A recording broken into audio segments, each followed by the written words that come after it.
dando boa noite para vocês. Uma outra coisa, eu não consigo ver vocês, porque eu vou estar numa outra tela. Então, eu não consigo ler o que está lá no chat. Eu pedi para a Dark me ajudar, tá? Mas, assim, eu prefiro que vocês abram o microfone e conversem comigo do que vocês mandarem mensagem no chat, porque aí eu não consigo atender vocês, tá bom? Podem falar à vontade. Vou compartilhar minha tela aqui com vocês. Então, hoje nós vamos fazer a nossa aula 2 da disciplina de Política e Sociedade. Eu sou a professora Sandra Garcia, eu trabalho aqui no Departamento de Administração do campus de Porto Velho, tá? Da UNI, da Universidade Federal de Rondônia. Nós estamos aqui com esse curso que é promovido pela UAB, a Universidade Aberta do Brasil, oferecido pela CAPES, tá? Então, nessa unidade 2, a gente vai falar sobre Estado, sociedade e representação política, tá? Quais são os tópicos que nós vamos abordar hoje? Nós vamos abordar participação e controle social na gestão pública municipal, os sistemas partidários e representação política no Brasil e o processo eleitoral e democracia local. As referências são aquelas que estão lá no plano de trabalho, né? Eu espero que vocês tenham lido, e se vocês não tiveram tempo, não conseguiram ler todo esse material, a minha sugestão é que vocês leiam, porque são textos bem apropriados para essa aula, tá bom? Então, vamos lá. O que a gente vai falar aqui nessa aula? A gente vai discutir como a democracia brasileira se estrutura a partir da relação entre o Estado e a sociedade. Como é que isso funciona? Como é que é essa coisa de democracia, Estado, sociedade, tá? O nosso foco vai ser a representação política, os sistemas partidários e os espaços de participação social nos municípios. Eu acredito que muita gente, ultimamente, fala-se muito de política, mas, assim, o entendimento sobre o que significa isso, como é que se formou tudo isso, ele não é tão conhecido. Então, na medida do possível, vamos tentar compreender como é que isso funciona, tá? Nosso objetivo vai ser saber como é que funcionam esses sistemas partidários, de que forma a participação social fortalece ou fragiliza a democracia.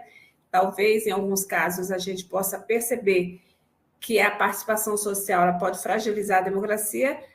E qual o papel das instituições municipais nesse processo?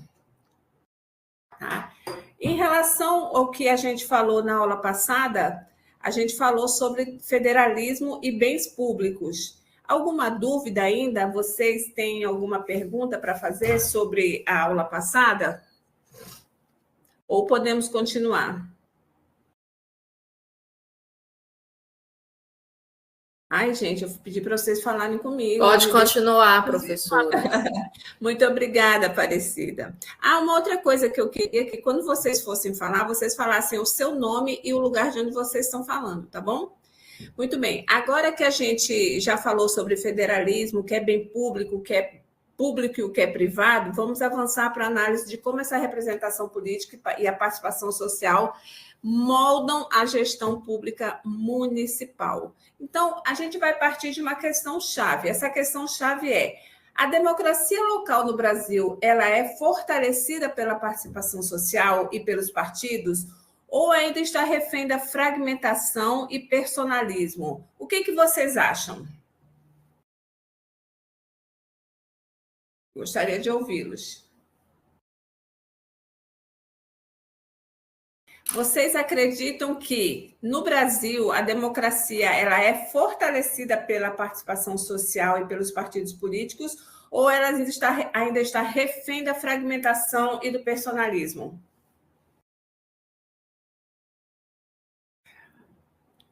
Alguém? Porto Velho. Eu acho que ela está fragilizada ainda. Acho que a população ela ainda não está muito participativa. No meu ver, sou muito voltada aos partidos que estão muito no tipo uma politicagem, na minha percepção. Eu acho que a população ela tivesse mais conhecimento e se voltasse mais aos seus direitos sobre o que elas possam solicitar dos seus eleitos, né? As pessoas que elas escolhem, eu acho que seria mais fortalecido. Mas hoje eu vejo uma política muito volátil referente ao que eu sigo. Às vezes eu não sigo nem o que é o coletivo, mas o que eu penso de ser melhor para mim. Eu acho que Muito é isso. bem, muito bem. Muito obrigada pela sua contribuição. Eu gostaria de ouvir mais alguém. Alguém mais quer falar? Gigliane, eu falo Pode. de Nova Memoré. Muito bem, Então, Gigliane, pode em falar. relação à questão da participação social, a gente ainda é muito frágil essa participação, né? Ela é muito, ainda não é muito forte a questão da participação social. Como foi lá na época das diretas, né? Teve toda aquela mobilização, né? Hoje eu acredito que a gente está refém dessa questão do personalismo, tanto que, para mim, a política hoje ela virou uma questão familiar, tanto que a gente vê muitos políticos, né, passando o cargo de pai para filho, para esposa, né, para parente. Então, essa personalização aí, ela está muito forte na questão. As pessoas não votam em partidos, elas votam em pessoas. Essa é a minha opinião. Muito bem, quase uma monarquia, né? Passando de pai para filho, né? Mais alguém quer falar alguma coisa? Maria Aparecida de Paraná. Professora, essa questão da participação social é bem complexa, porque a população brasileira ela não é muito informada sobre o seu direito de participação. Eu já participei de alguns conselhos aqui no município. Muitos conselheiros, eles não sabem nem qual é a função correta do conselho. E as pessoas, elas não têm noção da capacidade de fiscalização de um conselho, porque o conselho é para fiscalizar os atos dos gestores, né? Principalmente com relação às políticas públicas. Sim. E o que eu vejo não só no município, mas a nível de Brasil, que a maior parte dos conselhos, ou seja, os principais conselhos, na verdade, eles só existem ainda no Brasil devido à exigência da existência desses conselhos para que os municípios recebam recurso federal para as políticas públicas, entre saúde, educação, meio ambiente e entre outras políticas. E, infelizmente, já presenciei dentro de conselhos votações, né, assim, de algum projeto dentro do conselho para o município. As votações são feitas somente de acordo com a vontade do gestor e não com as necessidades, entendeu?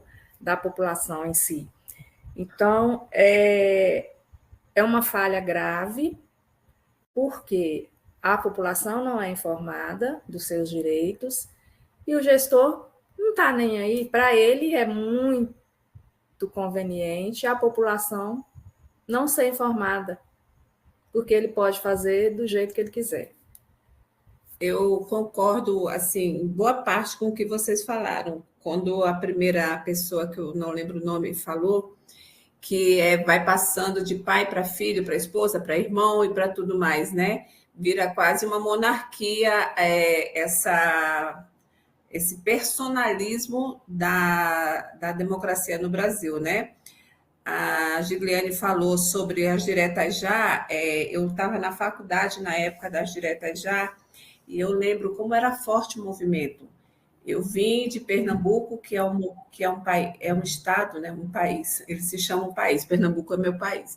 Mas, assim, Pernambuco é muito forte a política lá. Então, a gente via muito isso nas ruas, era muita gente nas ruas, né? E eu também sinto falta disso. E agora o que a Aparecida falou, exatamente sobre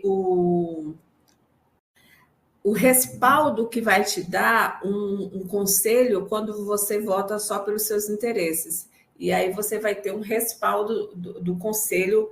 E como foi dito aqui também, muita gente não sabe qual é a função do conselho, né? Eu falei para vocês na aula passada que eu sou do conselho de...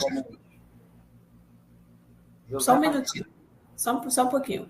Eu sou do Conselho de Turismo e a gente viaja muito pelo interior para ver, para um município participar do Mapa Brasileiro de Turismo, ele tem que ter conselho de turismo. E muitas vezes é assim, ninguém quer participar. As pessoas não querem participar porque não entendem. Então, elas são praticamente laçadas, né? Elas são laçadas. Vem, a gente precisa de alguém para votar, a gente precisa... É muito isso ainda, a gente ainda é muito refém desse personalismo e dessa fragmentação. Pode falar, José Antônio.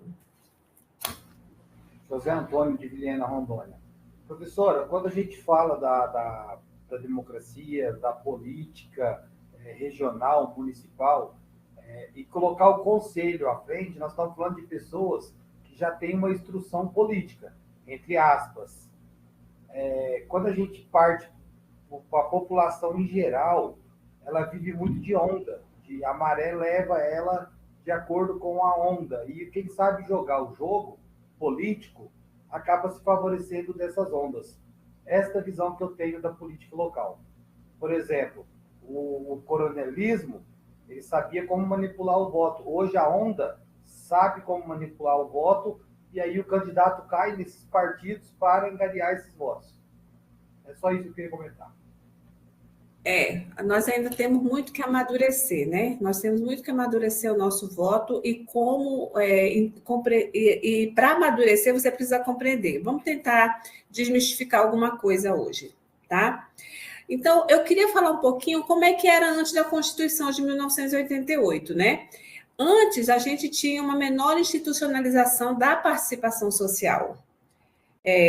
Que a época das direitas já foi 85, né? Então não existia formalmente os conselhos como o Conselho de Saúde, de Educação, o orçamento participativo.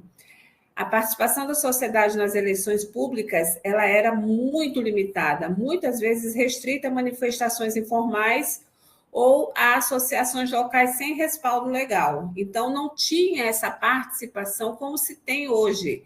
E quando eu falo participação, é direito à participação, né? Eu acredito que antes tinha mais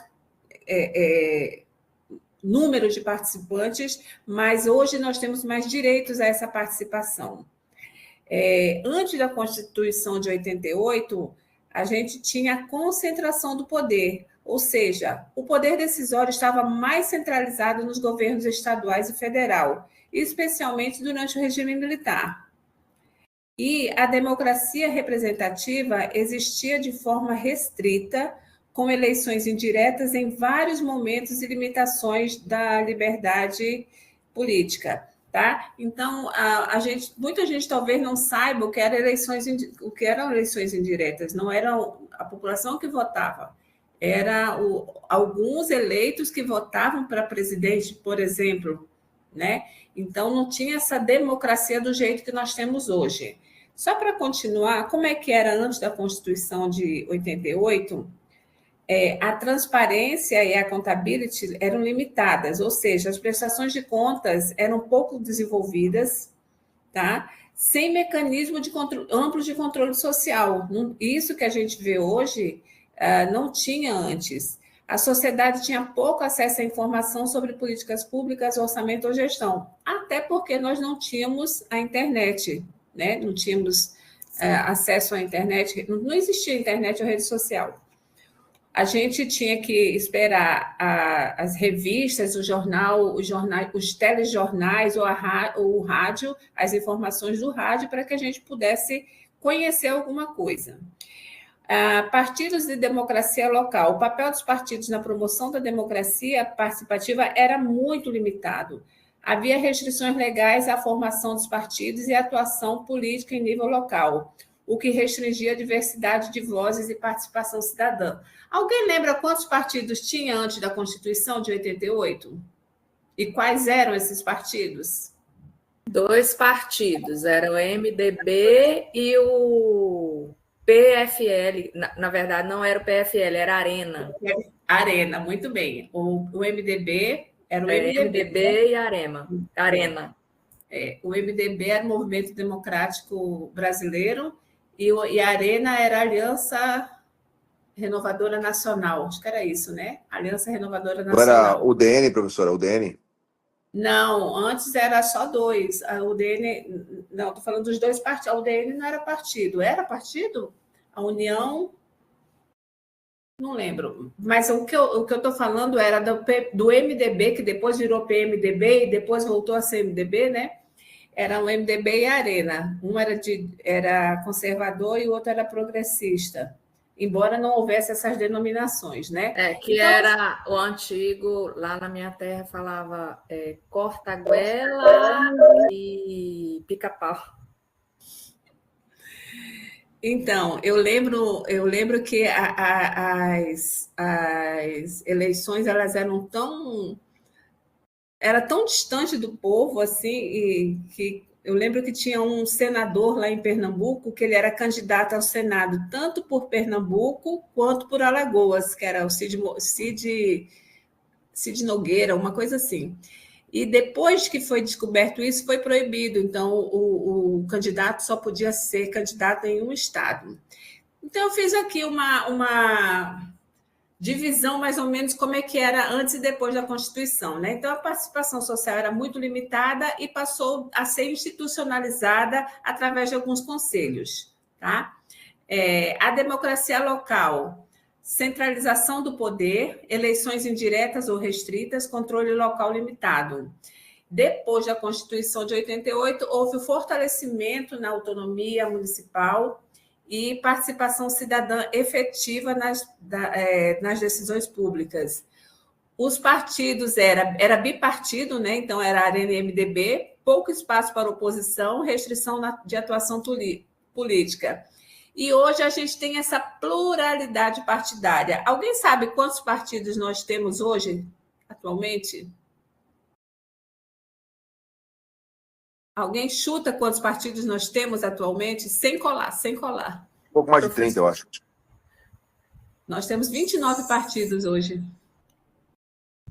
Pelo menos o que eu vi. Eu fui olhar hoje no site do TSE, tinha 29 partidos. Né? Então, a gente tem essa pluralidade partidária, uma maior diversidade de representação política, estímulo à democracia participativa.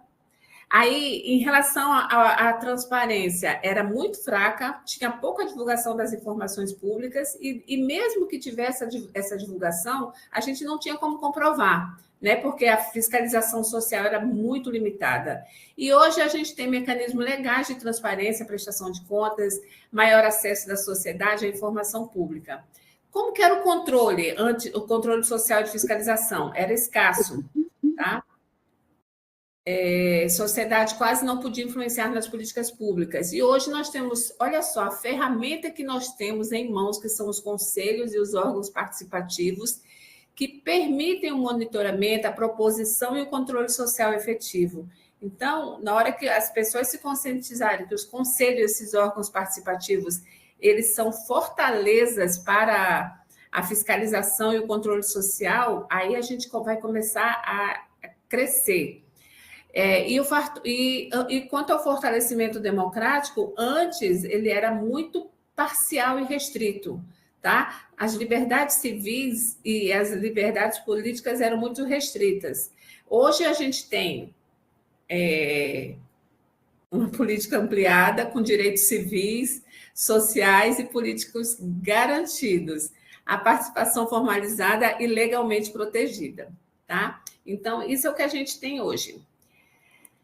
Continuando aqui, a democracia local no Brasil, ela tem se fortalecido parcialmente pela criação dos espaços de participação social e pelo papel de alguns partidos na promoção da democracia participativa, mas ainda enfrenta sérios limites estruturais, tá? Então, é perceptível que hoje em dia a gente tem uma participação, ou pelo menos a gente tem uma condição de ter uma participação social fortalecida, tá?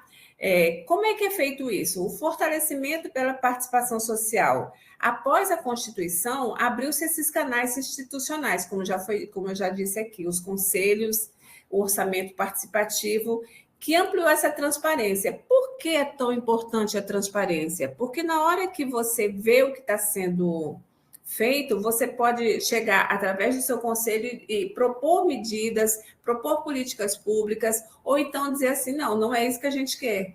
Ou mais ainda, está errado isso aí, a gente tem que ir por outro caminho. Tá? Em municípios onde a sociedade civil é forte e organizada, a participação tem impactado positivamente na gestão e na legitimidade dessas decisões. Os limites da fragmentação partidária. Então, quando a gente fala que um país tem 29 partidos, já teve mais, o sistema partidário é muito fragmentado, é muito instável e tem baixa institucionalização. Isso vai gerar o quê? A volatilidade eleitoral. Muitas vezes não, grande parte das vezes ela é personalista. O que é isso? Eu voto na pessoa, eu não voto na ideia do partido. Eu nem sei o que o partido está dizendo. Eu acredito que a maioria de vocês, assim como eu, conhece os grandes partidos. E sabe qual é de direita, qual é de centro, qual é o de esquerda. Mas vocês, os pequenos partidos, eu tenho impressão que ninguém sabe se eles são de direita, de esquerda ou de centro.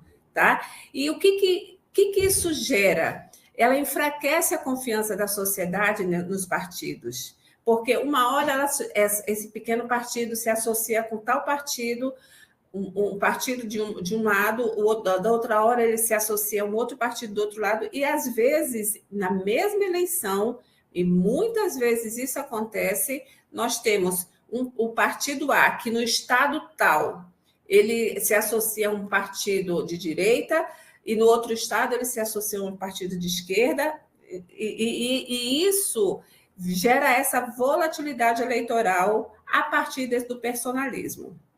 Tá? Ou seja, existe essa persistência no personalismo e no clientelismo. Eu lembro, quando eu era criança, os políticos passavam, lá em Recife eu estou falando, não sei se continua, eu acredito que não, mas era oferecendo um saco de cimento, um milheiro de tijolo, uma cesta básica, né? E em muitos municípios isso acontecia. Agora, hoje em dia, os conselhos e fóruns de participação ainda são capturados por elites locais, funcionando como catedrais sem fiéis. O personalismo político prevalece sobre a lógica programática dos partidos. Deixa eu só fazer um comentário. Outro dia eu estava lá em Pernambuco e a gente pegou um Uber, e o motorista do Uber ele era turismólogo.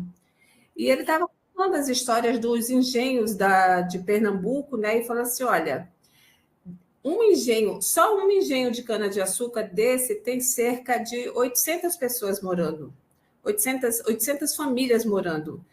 É uma pequena cidade, gente, é uma pequena cidade. Com 800 votos, você elege um vereador, né? Então, isso ainda continua em algumas cidades do interior, isso ainda continua em alguns municípios, talvez não nas grandes capitais, talvez não nos grandes centros, tá?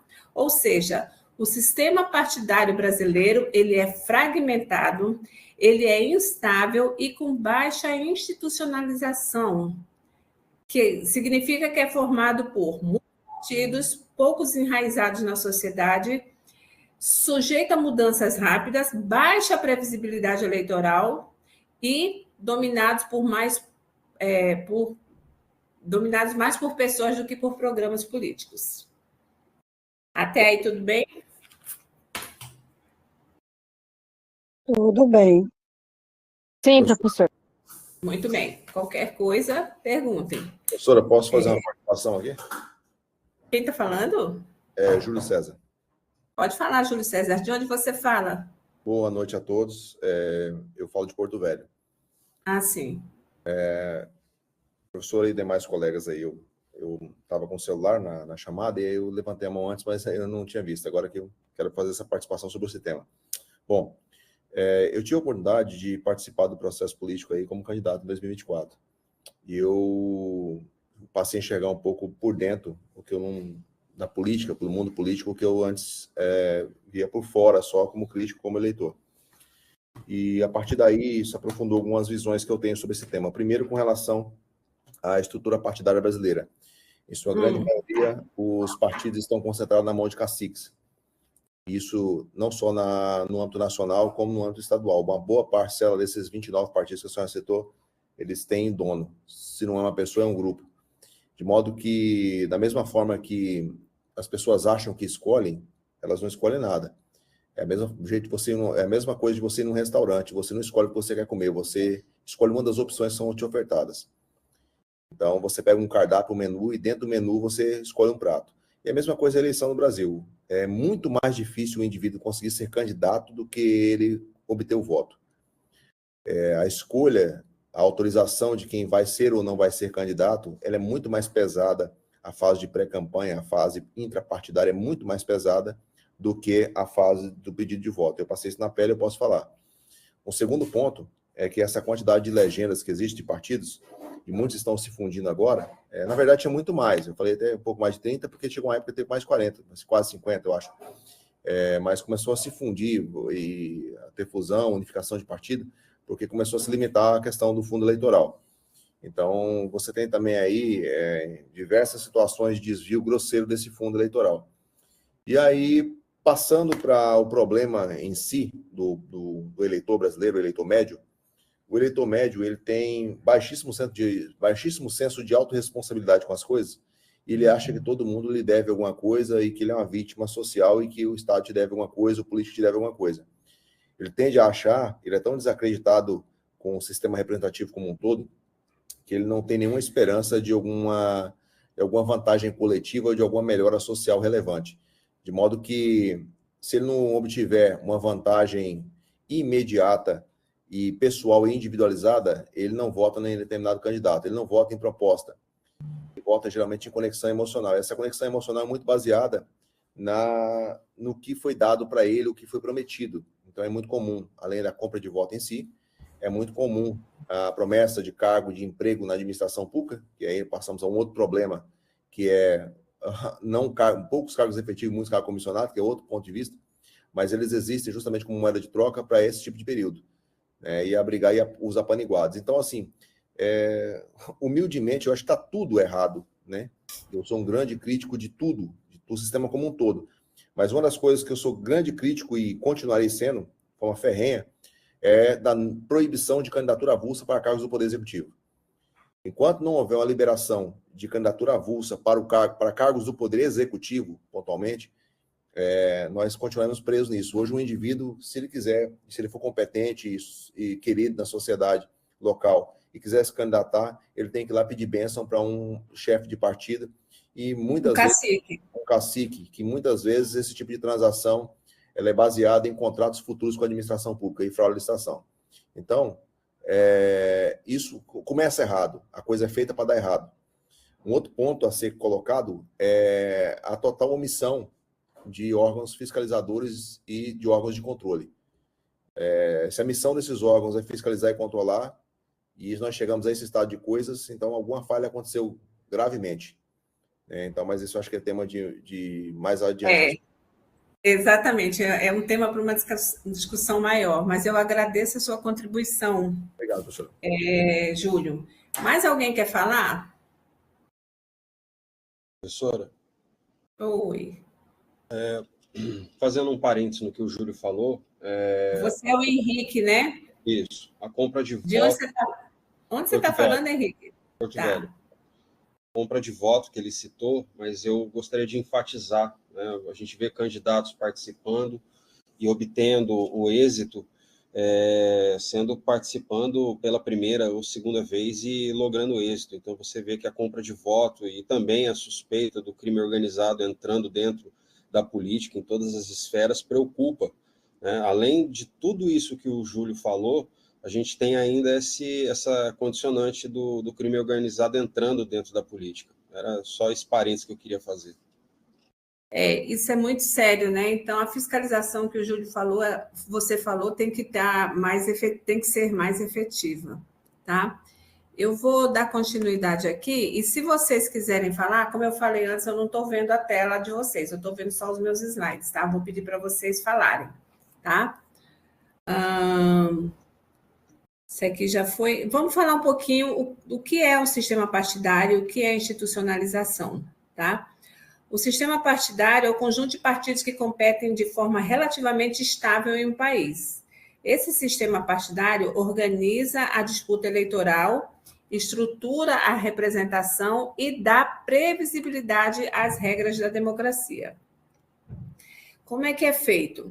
Tá? Então, o sistema partidário ele organiza a competição eleitoral, aí ele vai definir quais partidos disputam a eleição, como concorrem entre si e como que o eleitor vai escolher. Ele vai estruturar a representação política, ou seja, os partidos levam as demandas da sociedade para dentro do Estado por meio de seus representantes eleitos. Pelo menos é assim que é para ser. Dá previsibilidade ao jogo democrático, ou seja, o que é dar previsibilidade?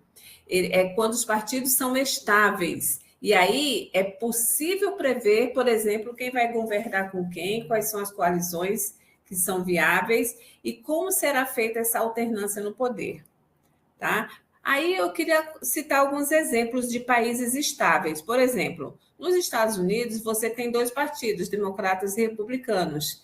No Reino Unido a gente tem os conservadores e os trabalhistas. Então, é um sistema tido como um sistema partidário estável. Os partidos têm história, têm identificação clara e o apoio social duradouro. Isso gera previsibilidade, ou seja, o eleitor sabe o que cada partido representa. No Brasil, que tem cerca de 30 partidos, como eu falei agora há pouco, com siglas que mudam de nome, fundem-se ou desaparecem, é considerado um exemplo de instabilidade. Tá? A cada eleição, como eu falei agora há pouco, a distribuição dessas forças entre eles muda bastante. Muitos eleitores não votam no partido, eles votam na pessoa, personalismo. Tá? E qual o resultado disso aí? O sistema partidário, mais uma vez, é fragmentado e volátil, dificultando a representação estável. Como foi dito agora há pouco, está errado? Se está errado, precisa mudar. Agora, quem que vai começar a fazer essa mudança? Somos nós mesmos, né? Somos nós, através dos conselhos, através das instituições, através das entidades, que temos que cada vez mais fortalecer esses instrumentos que a gente tem para que a gente possa mudar isso aí.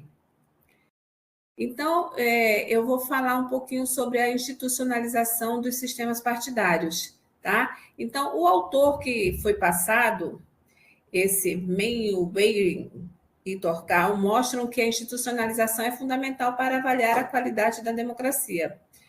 Quanto mais institucionalizado o sistema é, mais previsível o Estado e a competição política. Então, eu tenho falado já alguns slides que é necessário ter essa previsibilidade. Por quê? Porque a gente tem que ter uma certa estabilidade, a gente tem que saber mais ou menos o que nos espera. O que a gente vê é que, numa eleição, o candidato A está com o candidato B e o candidato C está com o candidato D. Na outra eleição, troca. Então, você não sabe exatamente, você não tem essa previsibilidade do que se esperar, você não tem a estabilidade para você votar, inclusive no partido, e muitas vezes você acaba votando na pessoa, tá?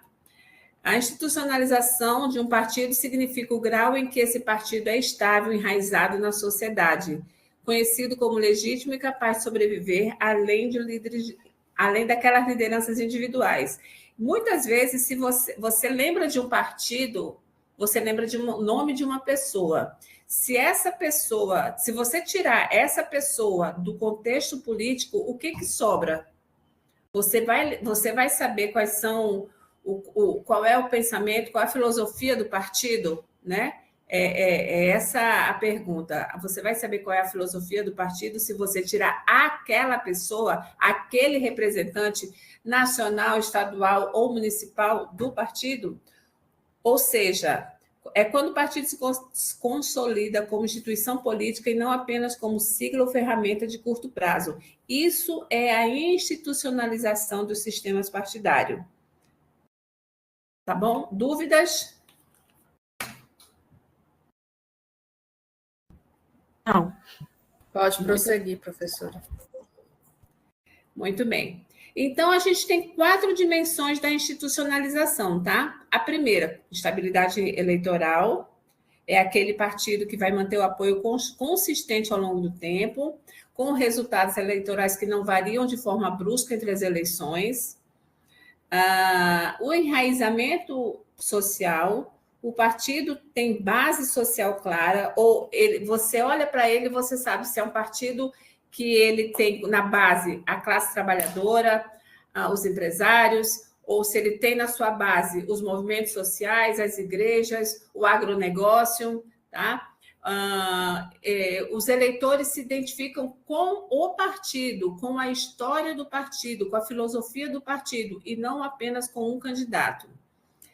Legitimidade, que é a terceira dimensão da institucionalização. A sociedade reconhece os partidos como parte essencial da democracia, mesmo que critique o seu funcionamento. Há confiança mínima de que os partidos são necessários ao sistema político.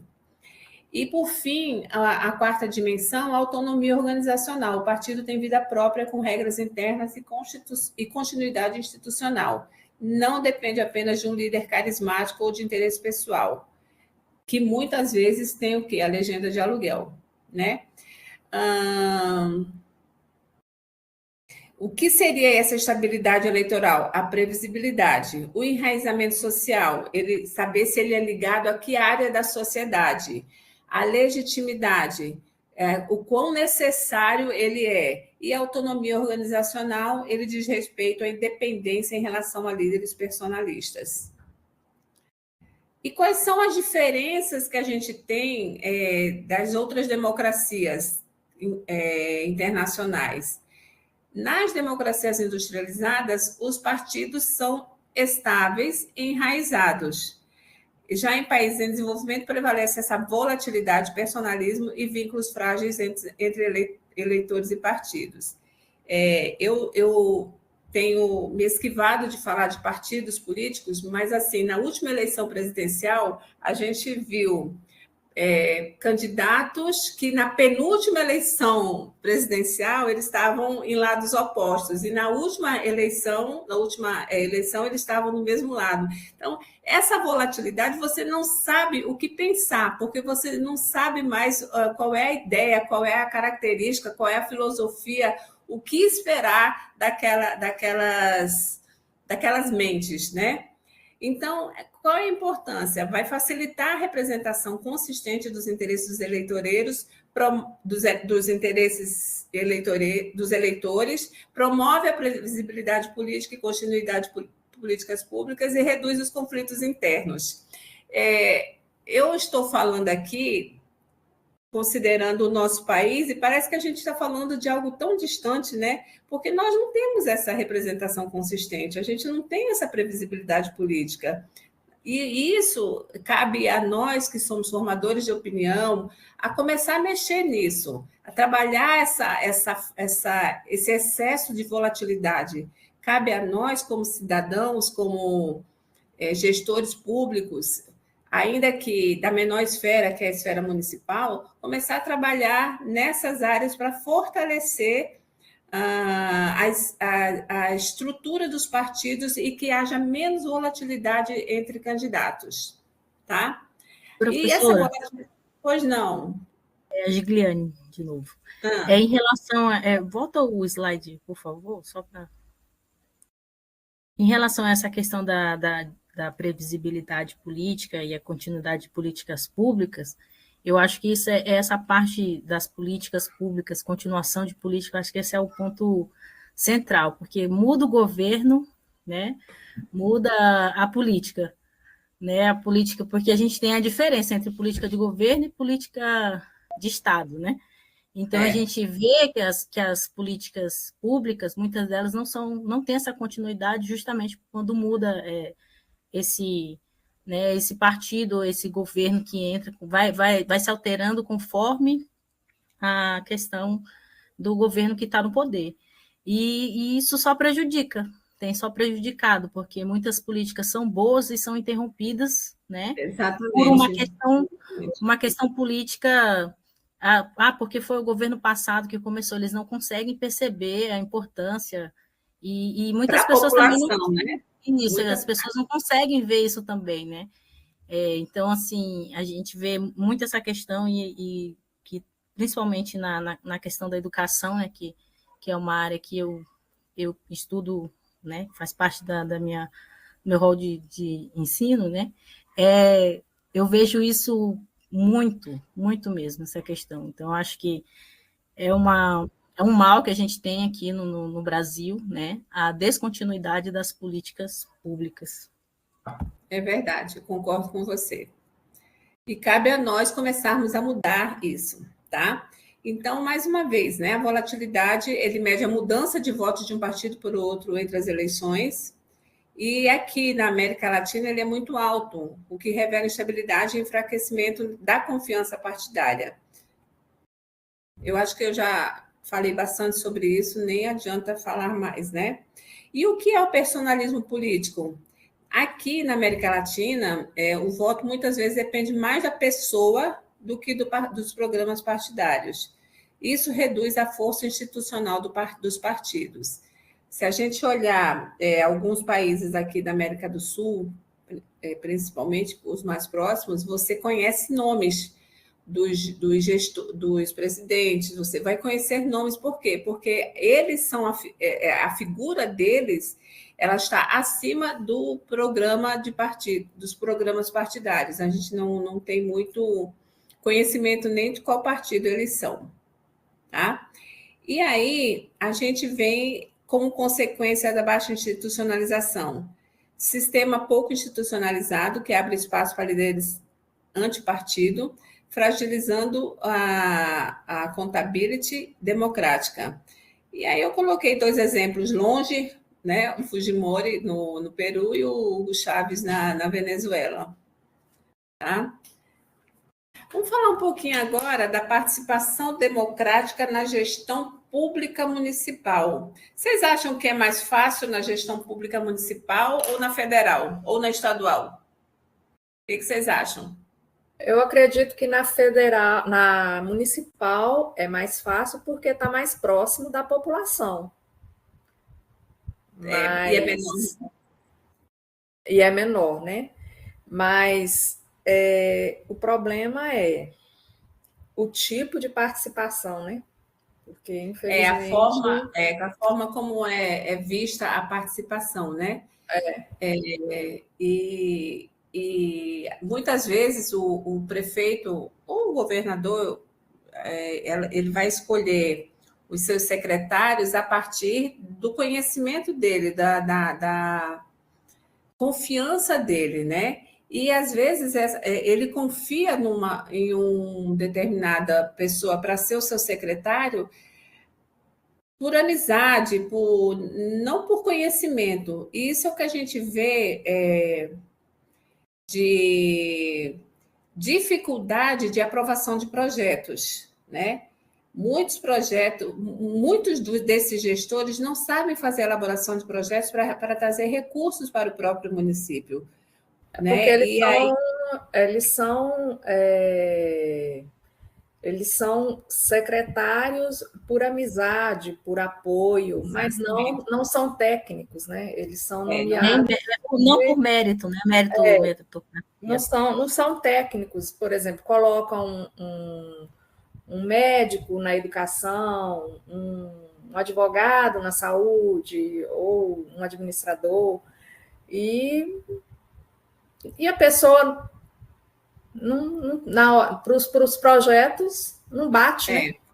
E não adianta, nesse caso, ter boa vontade. Eles precisam ter conhecimento, né? E conhecimento na elaboração de projetos, né? A gente conhece muitas pessoas de muitas prefeituras que vêm nos procurar, a gente como instituição, enquanto universidade, enquanto grupo de pesquisa, para elaboração de projetos. Na aula passada eu falei, né, que muitos prefeitos, eles vêm nos procurar querendo plano... Ai, gente, eu esqueci o nome do plano agora. Plano diretor, que é obrigatório. Um dos planos que é obrigatório é o plano diretor, né? Mas quando você fala que você não consegue fazer um plano diretor em menos de um ano, eles não aceitam. Eles querem que eles querem que você tire do bolso, da gaveta, da cartola, um plano diretor, né? Porque não é você copiar e colar o que o município vizinho fez. Você tem que conhecer toda a estrutura, toda a história do município, toda a geografia, toda a arquitetura do município, né? Então, a realidade local, né? Exatamente. Então, não adianta. E o que eu tenho andado muito por aí, os órgãos públicos optam por grandes institutos para a elaboração de projetos. Ou seja, eu tive na CAERD uns tempos desse, e o presidente da CAERD falou: acabei de contratar a FIA. A FIA é da da Universidade de São Paulo, né? E, assim, eles são bons no que fazem, mas eles não conhecem a nossa realidade, eles não entendem como é a nossa cultura, o nosso clima, o nosso povo, né? Então, muitas vezes, eles pecam por falta de conhecimento. E a gente tem aqui estruturado na nossa universidade profissionais que têm condições de realizar os mesmos projetos e de forma melhor, porque a gente conhece o nosso estado, né? E isso é que a gente tem que levar em consideração quando a gente está numa gestão pública, né? Na semana passada eu falei que a gente trabalha com esses projetos, com a elaboração desses projetos, e eu achei engraçado que eu recebi e-mail perguntando, de algumas pessoas, né, mas 2 ou 3 pessoas perguntando como é que faz. Aí eu falei, e falo para vocês também, manda um ofício para a gente e a gente responde na medida do possível, tá? Vocês estão me ouvindo? Estamos atentamente. Então, vamos falar um pouquinho da Constituição de 88, né? Para a época, nós estamos em 2025, ou seja, já tem 37 anos essa Constituição, né? Para a época, foi uma Constituição inovadora, ao estabelecer espaços institucionais de participação popular em diversas áreas, de novo, como saúde, educação e orçamento público, né? Porém, quando a gente pensa que tantas coisas já aconteceu de 1988 para cá, a gente vê que ela precisa de atualizações, talvez até de uma nova Constituição, né? Então, eu vou falar um pouquinho sobre a democracia representativa e participativa. Na representativa, que era antes da Constituição de 88, os cidadãos elegem representantes para decidir, elegiam, né, os representantes para decidir. E na participativa, os cidadãos influenciam diretamente nas políticas públicas. Ambas coexistem e se complementam no Brasil. Quais são as virtudes dessa participação? A literatura que a gente fala os textos acadêmicos, os artigos científicos apontam que a participação fortalece a transparência, amplia a accountability e promove a inclusão social. E permite que esses grupos que historicamente eram marginalizados tenham vozes, né? Porém, eu acredito que não é só porque um grupo foi criado, um grupo e ele está marginalizado quer dizer à margem, né? Não é que ele é marginal, é que ele está à margem da sociedade, ele tem que ter voz, porque muitas vezes é antidemocrático, alguns grupos são antidemocráticos e eles querem ter voz assim mesmo, né? E aí a gente chega aqui onde temos a limitação da participação. Muitas experiências sofrem com a baixa adesão popular, desigualdade do capital social e práticas clientelistas que enfraquecem o potencial democrático.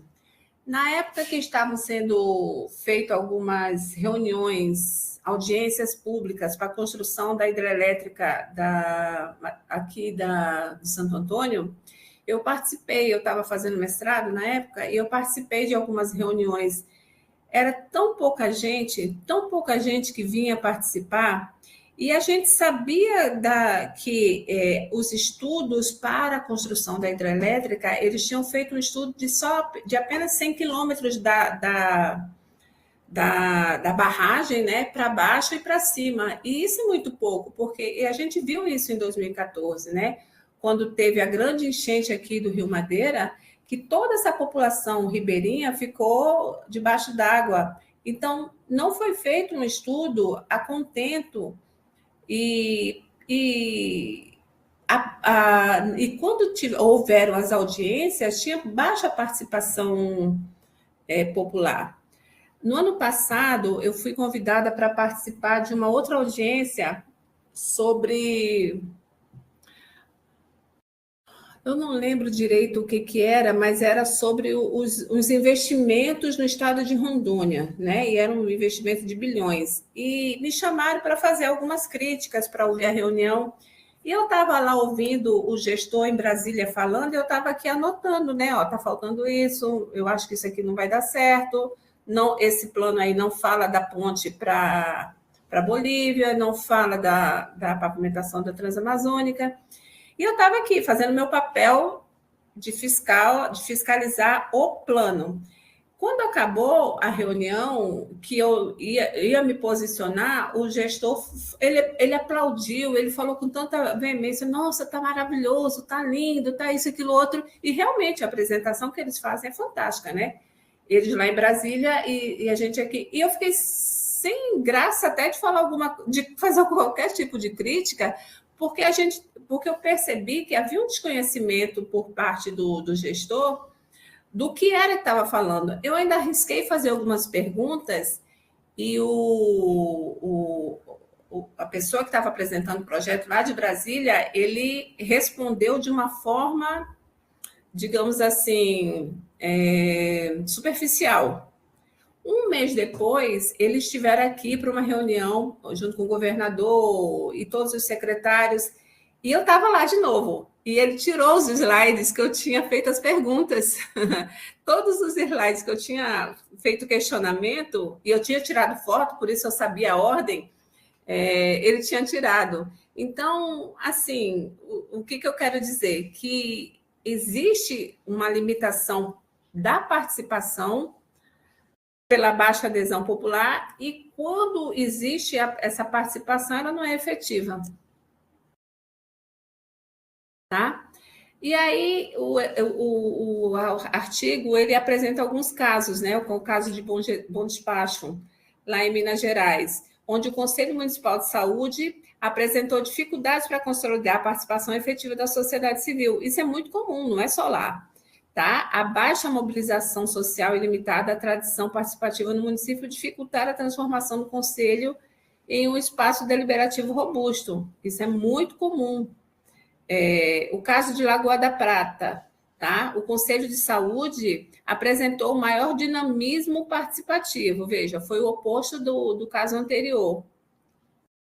E isso se deveu à existência de uma sociedade civil mais organizada e com tradição de engajamento político. A mobilização local contribuiu para transformar o Conselho em um espaço mais efetivo de deliberação e controle social.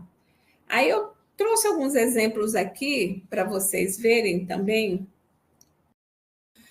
Esse aqui ainda é do artigo, né? O Centro de Encontro de Integração de Ações, CEIA, em Betim, foi criado como espaço inovador de articulação entre a sociedade civil e o poder público. A sua proposta era consistir em integrar diferentes áreas das políticas sociais, ampliando a cooperação entre os atores locais. O projeto mostrou o potencial de fortalecer a participação cidadã ao promover maior coordenação e transparência na gestão municipal. Então, quando a sociedade, quando os cidadãos eles percebem que eles são ouvidos... Vocês estão me ouvindo? Sim, professor. Sim. Tá, só para eu saber, tá? Então, assim, quando o cidadão, quando a população, ela percebe, ela tem aquele sentimento de pertencimento, ela percebe que ela pode contribuir, ela é mais participativa, né? É muito melhor, é muito mais fácil você ver essa participação quando você se sente honrado, quando você se sente acolhido. E aí, tirando os casos que já foram citados no artigo, eu trouxe outros casos, né? Por exemplo, em Porto Alegre, foi o pioneiro no orçamento participativo. Tornou-se referência internacional desde 89. Vejam bem, a Constituição é de 88 e desde 89, Porto Alegre se tornou pioneiro no orçamento participativo, inspirando outras cidades do Brasil. São Paulo possui diversos conselhos municipais e desde 90, ou seja, 2 anos depois da Constituição, passou a adotar também formas de orçamento participativo. E lá, minha cidade, que eu não podia deixar de falar, desenvolveu um sistema estruturado de orçamento participativo que influenciou políticas de habitação e urbanismo. O que foi feito lá em Recife? Foi desenvolver ações e projetos que respondiam às necessidades urbanas da cidade e promoveu melhorias na qualidade de vida dos recifenses a partir de escolhas da própria população. Era elencado quais as necessidades e a própria população votava para saber o que a ordem, né? Qual a preferência dos próprios recifenses, tá? Vamos falar um pouquinho da conexão entre os partidos e essa participação. Eu estou percebendo que esse texto ele acaba sendo muito repetitivo, porque a gente não vê isso no Brasil, né? A gente pode estar no papel, né? Mas no Brasil tem um ditado que diz: tem lei que pega e lei que não pega, né? Então, mais ou menos isso é que acontece, né? Essa institucionalização dos espaços participativos no Brasil conta com o envolvimento de grandes partidos e gestores municipais, com o envolvimento de diferentes partidos e gestores municipais. Porém, você não vê falar do partido X, que é lá do centro, que é pequenininho. Você escuta falar dos grandes partidos. Em alguns contextos, os partidos investiram em mecanismos como conselhos. Olha só, os partidos, não foi a prefeitura, não foi o governo, foi alguns partidos investiram em mecanismos como conselhos de orçamento participativo. Em outros, a criação de canais de diálogo com a sociedade ocorreu por exigências constitucionais ou pela pressão de movimentos sociais. O papel dos partidos, portanto, varia conforme o município e o período histórico, mas em todos os casos eles influenciam a forma como a participação se estrutura. Não é à toa que você vê que um partido se perpetua num município, né? Enquanto em outro município você vê um partido oposto, né? E geralmente esses partidos, eles como eu poderia falar? Eles fazem por estado, por região, né? Então, você vai ver num estado, ele é todo de direita, no outro estado, ele é todo de esquerda. Dificilmente você vai ver um estado que ele seja todo do centro, ou ele é de direita, ou ele é de esquerda. Por quê? Porque o partido ele toma a frente da sociedade civil, ele toma a frente do que está acontecendo, porque a população não sabe a força que tem ainda. E, mais uma vez, a fragmentação partidária no Brasil, tá? Com essa fragmentação, vai dificultar coalizões, enfraquece as políticas públicas consistentes e cria desconfiança em relação ao sistema político. Tem alguém aqui que é de Candeias do Jamari? Tem alguém aqui que mora em Candeias do Jamari? Não? Candeias do Jamari, aqui em Rondônia, é o município vizinho, é o mais próximo que nós temos aqui, de Porto Velho, né, que fica a 20 quilômetros daqui. Depois disso, só municípios com mais de 100 quilômetros de distância. E a gente vê que as políticas públicas, Candeias do Jamari tem muita dificuldade de implementação de políticas públicas. Por quê? Porque só na gestão passada, pelo que eu estava lendo, houveram 7 prefeitos, né? Então, entrava um, saía outro, voltava o primeiro, voltava o segundo. E então, como é que vai ter políticas públicas fortes num município? Porque na hora que sai o prefeito, não sai o prefeito, sai o prefeito, sai os secretários, sai os assessores, muda tudo. E isso dificulta a permanência ou a continuidade das políticas públicas e cria desconfiança em relação ao sistema político. Então, é importante que a gente tenha esses partidos estáveis. É importante que haja confiança da sociedade nesses partidos. Vamos para frente.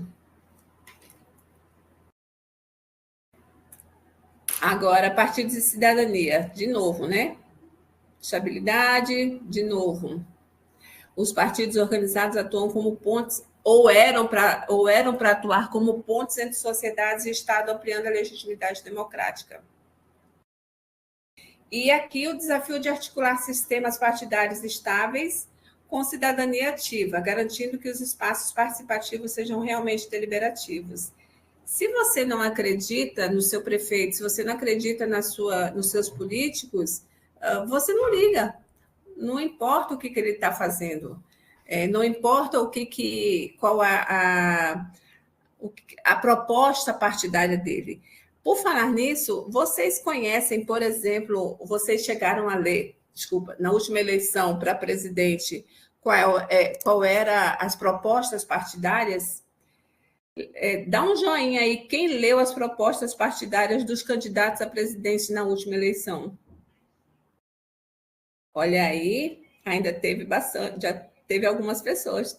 Olha aí, povo participativo, povo engajado, hein? Parabéns, né? Então, geralmente as pessoas não leem, não sabem nem o que está escrito ali dentro daquelas propostas de governo, né? E quais são os desafios e perspectivas, né? É muito desigual no território brasileiro essa participação. Os municípios com baixa organização social tendem a ter conselhos e fóruns fragilizados, aumentando as disparidades. Então, o que a gente tem que fazer? Começar a fortalecer esses conselhos, começar a fortalecer os fóruns, começar a conscientizar as pessoas do que elas têm, do poder que elas têm, tá? E aí o texto fala de catedrais sem fiéis. O que é isso? Ele vai comparar os espaços participativos a catedrais, a igrejas sem participação popular, né? Quando criados sem engajamento popular. O risco é ter instituições no papel, mas esvaziados na prática.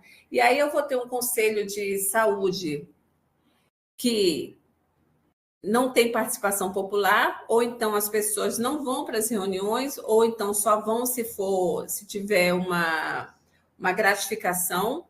Eu não sei se isso é verdade, mas eu ouvi dizer que para cada reunião do Conselho de Educação aqui do Estado de Rondônia, se alguém souber se é verdade ou não me fale, eles ganham uma gratificação mais de 3 salários mínimos por reunião, né?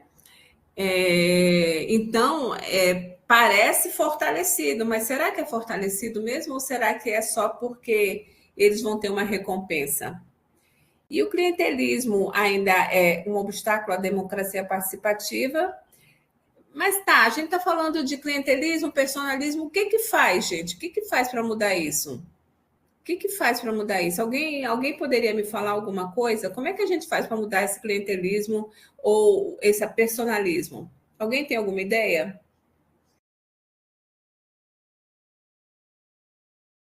Um de cada vez, senão eu não consigo.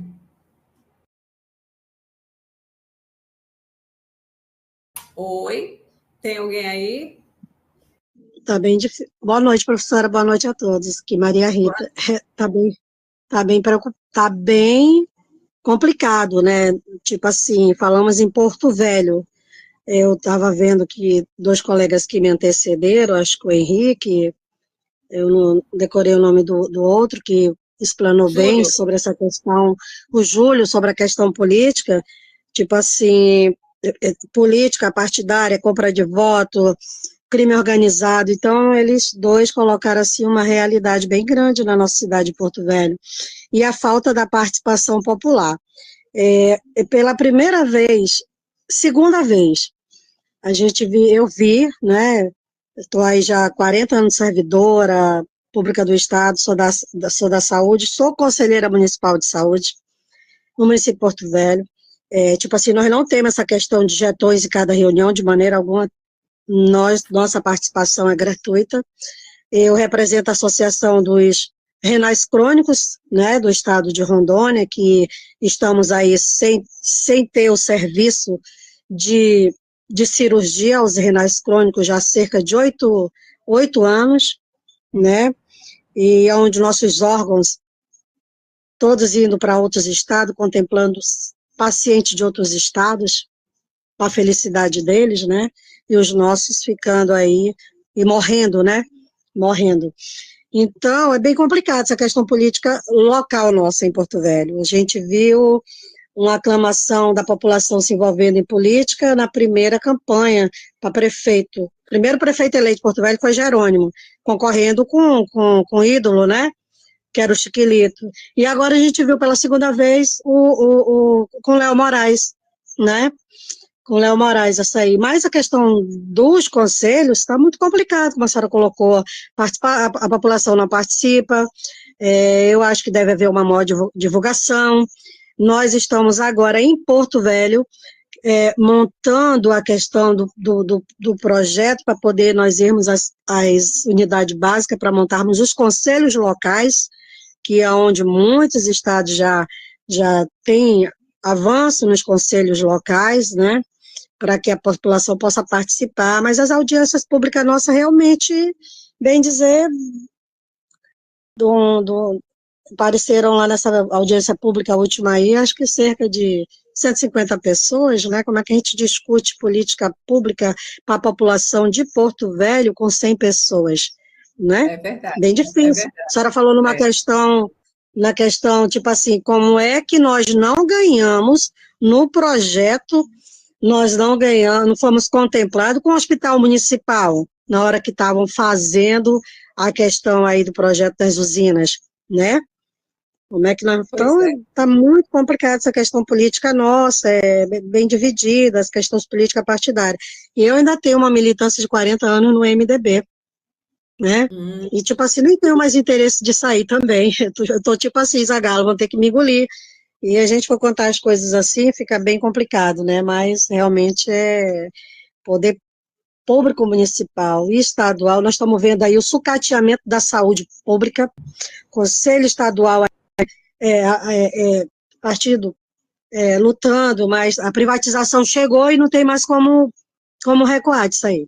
Ontem nós tivemos aí um início de greve da saúde e a justiça coibiu a greve dos servidores da saúde. Então tá bem complicado, né, essa questão aí, somente a participação popular para poder ter essa modificação. Você falou muito bem, somente a participação popular. Muito obrigada, Rita. Alguém quer fazer mais algum comentário? Professora, eu sou Iris aqui de Paraná.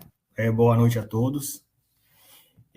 Então, professora, a questão da participação da população, eu vejo muito que as pessoas estão desmotivadas com a política em si, tanto nacional, estadual, até mesmo municipal. Eu percebo hoje em dia que as pessoas, assim, de tanto ela apostar em pessoas para fazer a diferença e ver aquelas pessoas entrando e não fazendo a diferença, elas acabou, tipo assim, abandonando. Por exemplo, eu tenho meu plano de saúde, então eu tenho o meu hospital particular, a minha casa eu coloco cerca de segurança, câmara de segurança, eu me viro com a segurança, eu tenho condições de colocar meu filho na escola particular, então coloco, não dependo. Então, assim, eu percebo que hoje está um individualismo, tipo assim, eu vou cuidar do meu, porque realmente a política não está evoluindo, não está indo para frente. Troca vereador, bota tudo novo, as coisas se repetem, troca governador, se repete, coloca prefeito, se repete. Então, assim, eu até falo isso como experiência própria mesmo.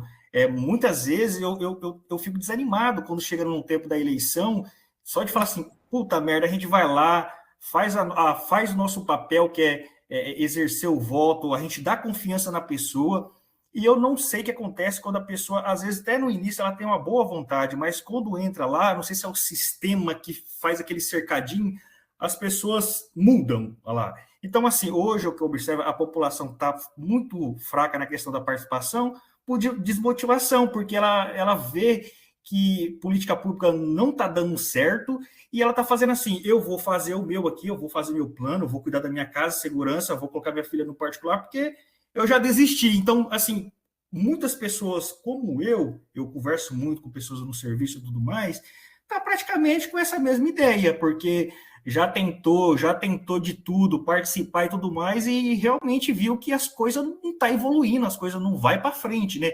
E aí chega até um ponto, professora, que às vezes a gente até assim, fica colocando assim, rapaz, eu estou servindo só de massa de manobra, porque eu vou lá, dou meu voto, aposto na pessoa e chega lá, acontece tudo do mesmo jeito.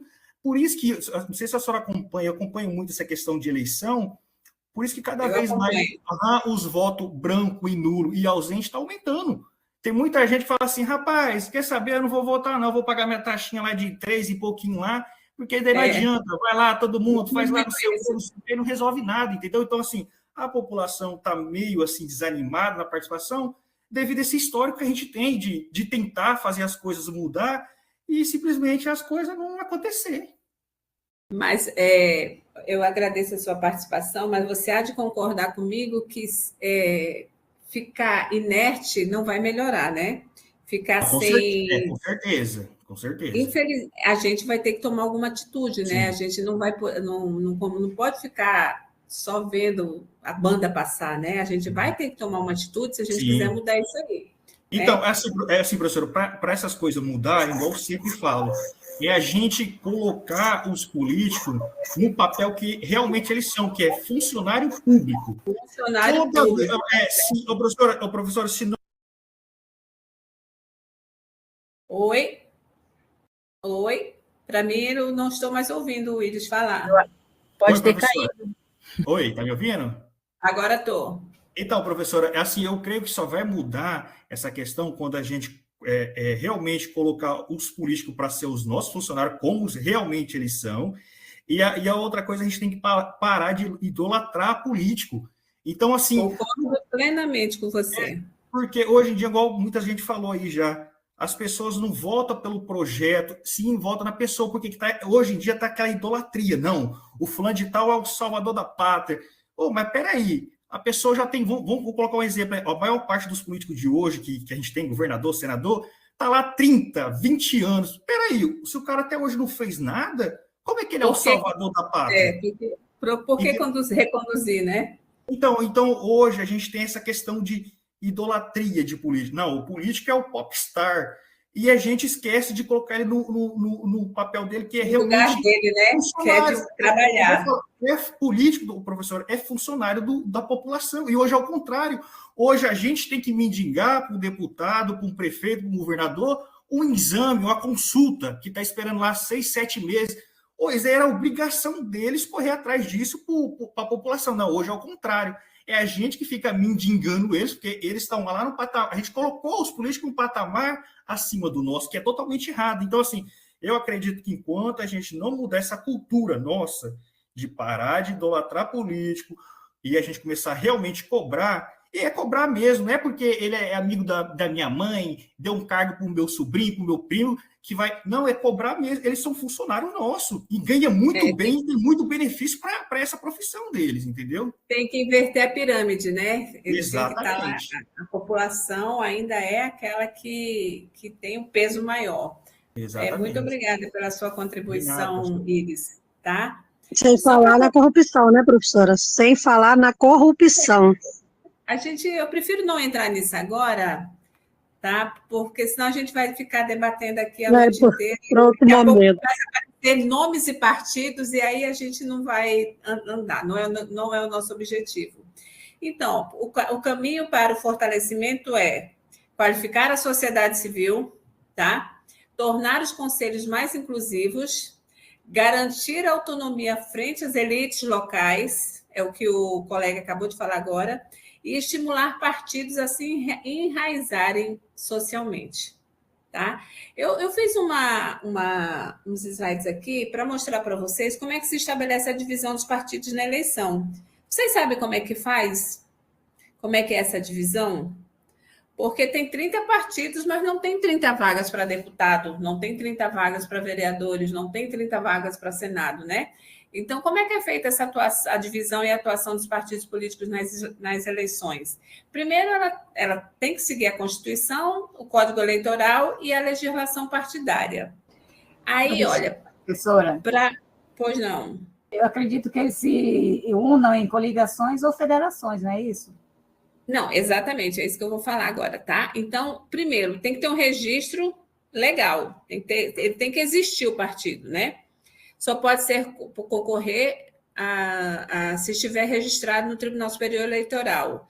Deve ter estatuto aprovado, direção nacional definida e cumprir requisitos legais, com um número mínimo de filiados e atuação em pelo menos 1/3 dos estados brasileiros, ou seja, tem que ter pelo menos 9 estados, né?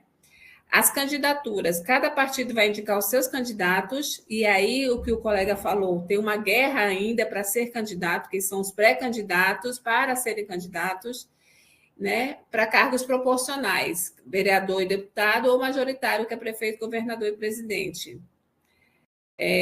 Para essas eleições proporcionais, que são as eleições menores, os votos vão tanto para o partido quanto para os candidatos da legenda. E o cálculo dessas cadeiras, de quem vai ocupar o quê, considera o valor total de votos do partido, que é o que a gente chama de sistema de representação proporcional.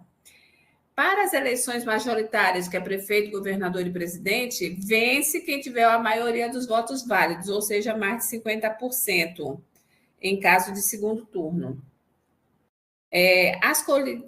Muitas vezes, geralmente, quase todas as vezes, tem as coligações e federações. As coligações são 2 ou mais partidos que se unem numa eleição para somar votos e aumentar suas chances, e as federações, que são mais recentes, obrigam os partidos a se manterem unidos por pelo menos 4 anos, tá? Então, eles vão ter que ficar unidos.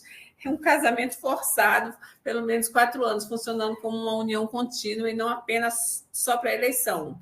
Porque até pouco tempo atrás, acabou a eleição, cada um ia para o seu canto e continuava, né? Um brigando com o outro. A distribuição das cadeiras, elas vão por proporção, então elas são por proporcionalidade. Então, nas eleições proporcionais, a representação é calculada pelo quociente eleitoral, que é o total de votos válidos dividido pelo número de cadeiras disponíveis, e as vagas são distribuídas proporcionalmente ao desempenho de cada partido ou coligação. E ainda tem os critérios de participação. Cada partido precisa respeitar as cotas mínimas de gênero, que são de 30% de candidaturas femininas. Ouvi dizer que nessa última eleição não foi respeitado esse critério de participação. E deve obedecer aos limites de financiamento e propaganda, determinada pelo TSE. Para concluir aqui, eu coloquei aqui que o papel das instituições municipais é abrir canais de participação, fortalecer a democracia local, isso aqui eu estou falando de instituições municipais, e promover a transparência e a accountability. Tá? Ainda, mediar os interesses e reduzir desigualdades, e, por fim, enfrentar os desafios estruturais. Tá? Tudo isso foi um resumo do que eu estou falando, do que a gente vem falando. Então, a síntese da aula foi: sistemas partidários são pouco institucionalizados e fragilizam a democracia. A participação social tem grande potencial, porém enfrenta limitações estruturais e falta de interesse, né? Como já foi dito aqui. A democracia local depende da combinação entre a representação estável e a participação cidadã. Tá? Muito bem.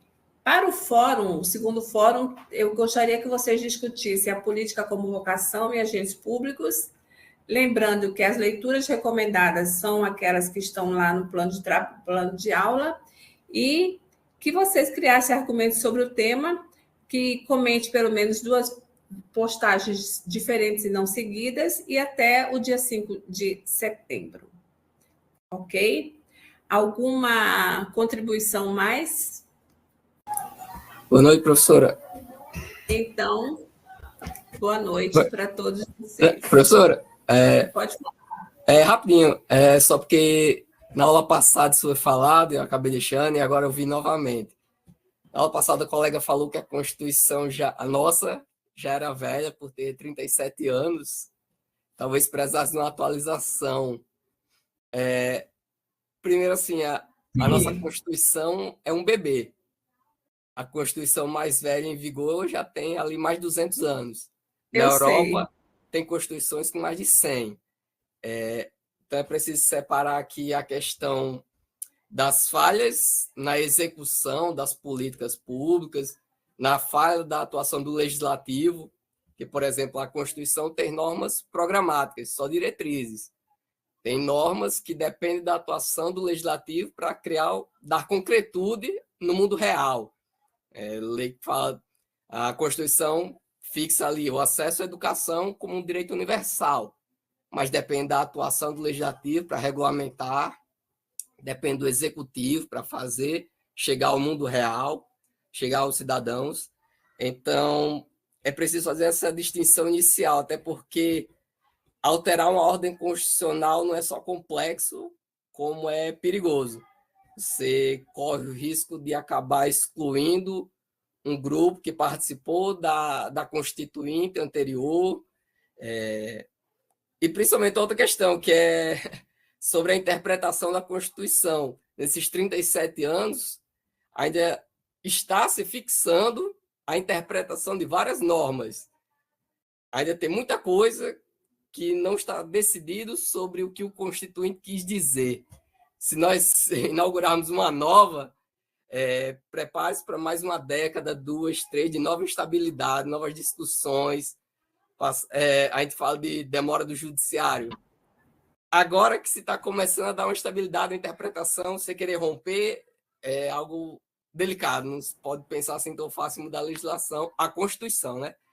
E essa de 88 é bastante inovadora e ela tem seus avanços ali de prever vários instrumentos de participação social. E se, na verdade, nós temos ainda uma cultura que acaba prejudicando a aplicação desses institutos, é mais uma questão, como o colega falou, de rever essa cultura. Ainda para nós é um pouco difícil de dissociar o personalismo, né, de separar o agente, a pessoa do partido, da ideologia. Então, a gente tem que ver a coisa mais concreta no nosso próximo aqui, antes de pensar em rever a Constituição que está lá no topo da pirâmide. Eu penso, Thaleson, que nós temos cláusulas pétreas e essas devem ser mantidas, mas tem muita coisa que mudou nesses 37 anos, o país se modernizou, o país é outro país e talvez essas sim precisem ser alteradas. Tá? Mas muito obrigada pela sua contribuição, tá bom? Sim, tá. Então, muito obrigada, pessoal. Eu vou parar aqui a gravação, tá?